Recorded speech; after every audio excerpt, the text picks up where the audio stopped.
నమస్తే రమగారు. నమస్తే జయ. రమగారు, వసంత పంచమి ఈ రోజు యొక్క విశిష్టత. మాఘమాసం రాబోతోంది కదా.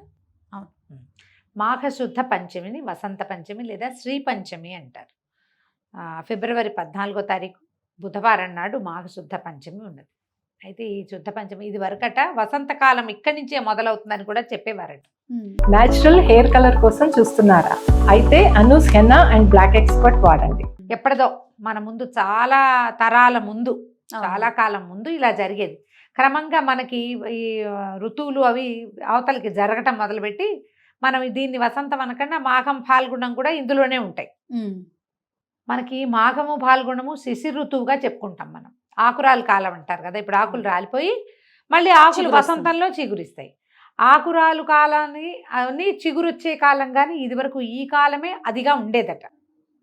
ఎప్పుడో ఇప్పుడు ఈ మధ్యకాలంలో కాదు, అది కొన్ని యుగాలు అనకూడదు, వందల వేల తరాల క్రితం, బహుశా వందల తరాల క్రితం అట్లా జరిగేది. అందుకని దీన్ని వసంత పంచమి అని చెప్పేవాళ్ళు.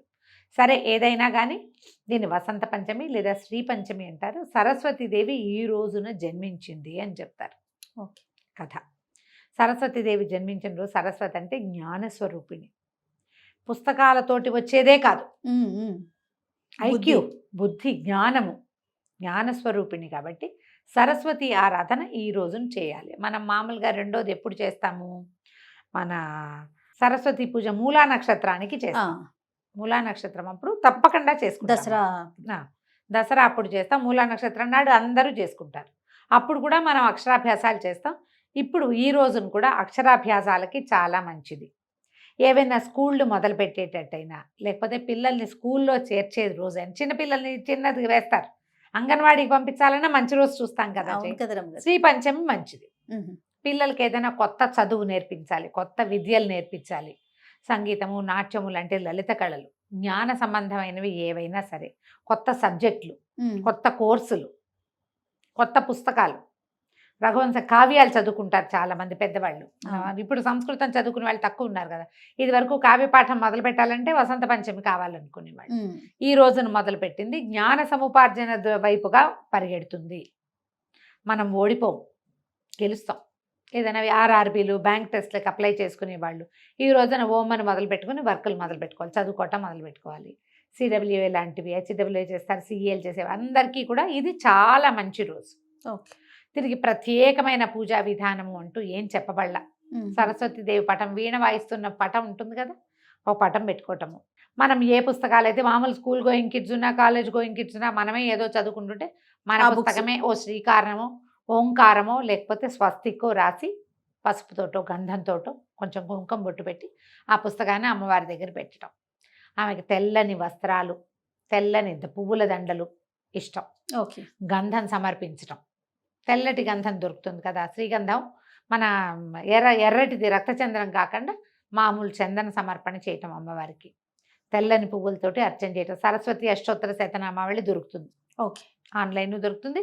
మామూలు మన పూజ పుస్తకాల్లో సరస్వతి అష్టోత్తరాలు ఉంటాయి. దసరా పూజల పుస్తకాల్లో తప్పకుండా ఉంటాయి.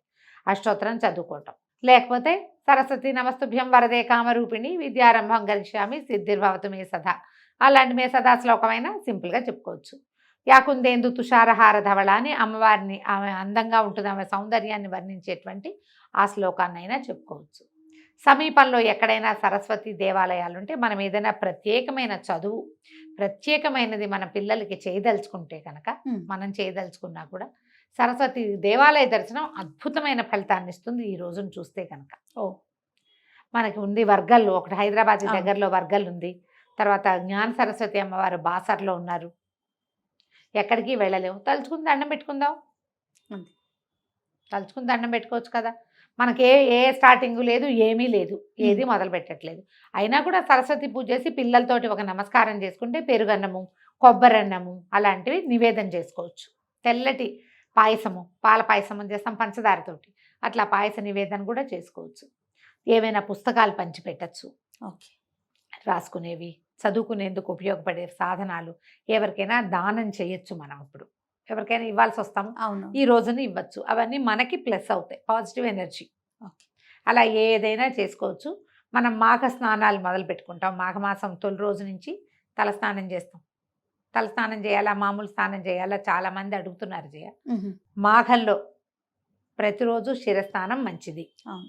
చేయలేని వాళ్ళు మామూలు స్నానం చేసి పర్వదినాల్లో శిరస్నానం చేయండి. మ్మ్. ఆదివారాలు, మాఘ ఆదివారాలు, ఈ వసంత పంచమి, రేపు ముందు ఒక రథసప్తమి వస్తుంది, ఇలాంటి రోజు. ఏకాదశి, పౌర్ణమి, అలాంటప్పుడు శిరస్నానం. మామూలు రోజుల్లో కంఠ స్నానం చేసినా మంచిదే. ఓకే. పొద్దున చేసే సూర్య నమస్కారంతో పాటుగా కొంచెం ఎండెక్కాక సరస్వతి పూజ చేసుకోండి. శ్రీ పంచమి నాడు మనకి ఏ చదువులు లేవు, పిల్లలు చదువుకునే పిల్లలు లేరు, అయినా సరే సరస్వతి పూజ మంచిది. మనకి రేపొద్దున ఏ అల్జైమర్సో ఏ డెమెన్షియానో ఏమిటో రాకుండా జ్ఞానం మనకి దాని మీద అంటే మా మెదడు మీద మనకి కంట్రోల్ ఉండేలాంటి అవకాశాన్ని ఇస్తుంది. సరస్వతికి సంబంధించిన స్తోత్ర పారాయణ చాలా మంచిది. ఎప్పుడు మనకి జ్ఞానం అవసరమే కదా జయ. మరి చివరి వరకు ఎప్పటికీ జ్ఞానం అంటే చదువు ఒకటే కాదు కాదు కదా, కదా. మీరు మొదటే చెప్పారు కదా. అన్ని రకాల వాటికి ఇది ఉపయోగపడుతుంది. కాబట్టి ఈ పర్వదినాన మనం చేయవలసిన విధి విధానాన్ని పాటించడం మంచిది, శుభస్కరం. నమస్తే. నమస్తే జయ.